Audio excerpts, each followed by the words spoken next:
Kalian pernah dengar suara perempuan menangis di malam hari? Suara pelan, lirih, tapi menusuk hati. Kadang suaranya berubah jadi tertawa pelan kecil, lalu mendadak keras kayak jeritan. Kalau pernah, semoga kalian nggak menoleh. Karena bisa jadi, itu dia, kuntilanak. Iya, hantu perempuan berambut panjang yang sering diceritain orang-orang. Duduk di atas pohon, bajunya putih, mukanya pucat, dan kadang senyumnya kayak bukan milik manusia. Tapi kalian tahu nggak siapa dia sebenarnya? Dari mana dia datang? Dulu, kira-kira hampir 100 tahun yang lalu, ada sebuah desa kecil di pinggir hutan. Desa yang sekarang sudah tinggal nama.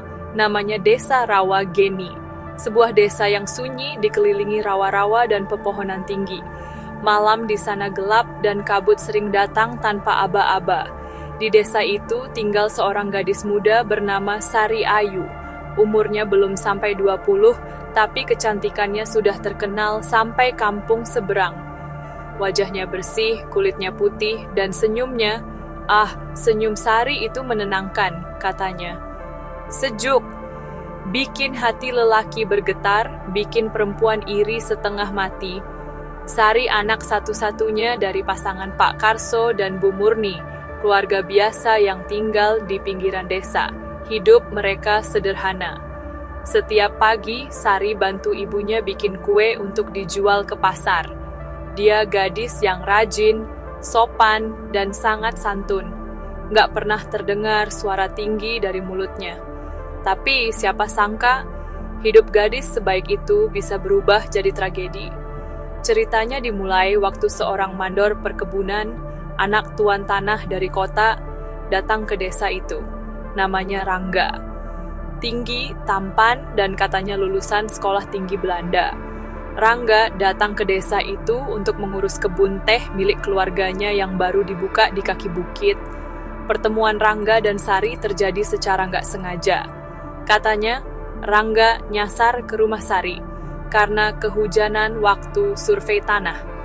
Dari situlah semuanya dimulai. Mereka jadi dekat. Rangga sering ke rumah Sari, pura-pura beli kue padahal mau lihat Sari. Dan Sari, yang polos dan belum pernah disentuh cinta, mulai jatuh hati. Warga desa awalnya senang, mereka pikir Sari akan menikah dengan Rangga dan hidup bahagia. Tapi ternyata, semuanya cuma manis di awal. Beberapa bulan kemudian, Rangga pergi kembali ke kota, katanya sebentar, tapi dia nggak pernah kembali. Dan tak lama setelah itu, perut Sari mulai membesar. Itulah awal dari neraka yang Sari alami. Warga desa mulai bisik-bisik, anak haram, kata mereka. Perempuan jalang. Tuduh sebagian, Sari dihina, disindir, bahkan diludahi waktu dia ke pasar. Yang dulu memuji senyumnya, kini memalingkan wajah, bahkan ibunya pun murka. Kenapa kamu bikin malu keluarga kita? Teriak Bu Murni. Mana lelaki itu? Hah? Kau bawa aib ke rumah ini? Ayahnya diam, tapi diamnya seperti pisau. Dan akhirnya mereka mengusir Sari. Gadis itu diusir dari rumah dalam kondisi mengandung, tak tahu kemana harus pergi. Malam itu hujan deras, angin menggoyangkan pepohonan, dan Sari yang hamil 7 bulan melangkah keluar basah kuyup dengan air mata bercampur air hujan. Katanya dia pergi ke hutan, ke pohon beringin besar di dekat rawa. 3 hari, 3 malam, orang-orang mencium bau busuk dari arah hutan. Tapi tak ada yang berani mendekat. Mereka tahu itu tempat angker, tempat arwah gentayangan. Baru di hari keempat, sekelompok warga dan kepala desa memberanikan diri. Mereka menemukan bekas darah di bawah pohon besar. Banyak merah menghitam. Seolah ada yang melahirkan atau disembelih di sana. Tapi tubuh Sari tak ditemukan. Bayinya juga tidak. Yang tersisa hanyalah sepotong kain putih bersimbah darah dan suara tangis lirih dari balik pepohonan. Sejak saat itu, hutan itu jadi tempat terkutuk.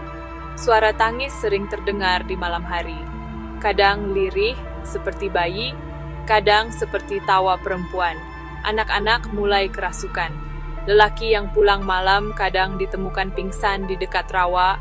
Wajahnya pucat, tubuhnya dingin. Ada yang katanya melihat perempuan berbaju putih di atas pohon. Rambutnya panjang, menutupi wajah. Dia tertawa, lalu melompat, menghilang dalam kabut. Orang-orang desa yakin itu Sari, arwahnya gentayangan.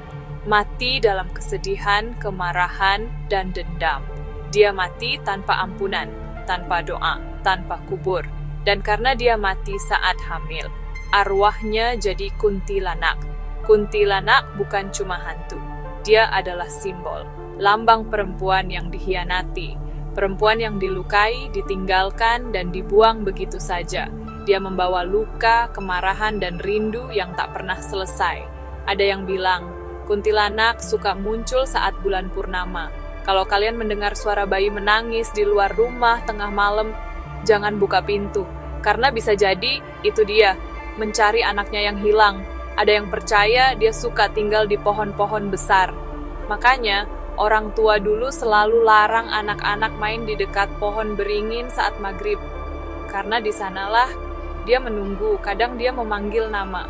Suaranya lembut seperti ibu memanggil anak, tapi begitu kamu balas, kamu sudah terikat. Cerita tentang kuntilanak menyebar kemana-mana, dari desa ke kota, dari mulut ke mulut. Tapi semua bersumber dari satu tragedi tentang seorang perempuan yang disakiti dunia. Sampai sekarang, makam Sari tidak ada. Tidak ada batu nisan, tidak ada doa, tidak ada permintaan maaf. Dan mungkin karena itu dia belum bisa pergi. Saya sendiri pernah mengalaminya, nak. Waktu itu saya masih muda, pulang kerja dari ladang malam-malam, melewati jalan pinggir hutan, gelap, hanya bawa obor. Tiba-tiba, saya dengar suara perempuan tertawa, pelan, lalu berubah jadi tangisan. Saya berhenti, jantung saya deg-degan. Lalu, saya lihat dia, perempuan berdiri di bawah pohon, punggungnya menghadap saya. Rambutnya panjang, menjuntai sampai tanah. Bajunya putih, sangat putih, tapi bagian bawahnya merah seperti darah. Dia diam.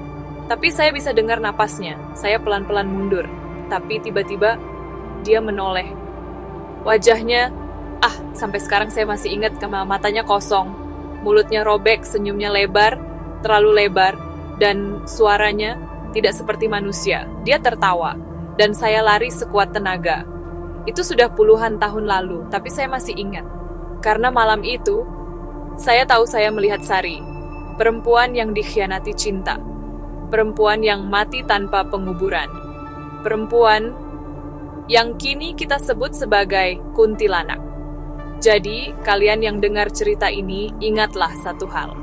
Jangan pernah sakiti hati perempuan, apalagi saat dia lemah dan sendiri. Karena luka itu bisa berubah jadi dendam yang tidak akan mati, bahkan setelah jasadnya terkubur. Dan kalau suatu malam nanti, kalian dengar suara perempuan tertawa di balik pohon, jangan lihat ke belakang. Karena bisa jadi dia sedang berdiri di sana, menunggu, memandang kalian, dan perlahan tersenyum. Suara angin pelan, cerita berakhir. Tapi hawa dingin seperti belum hilang.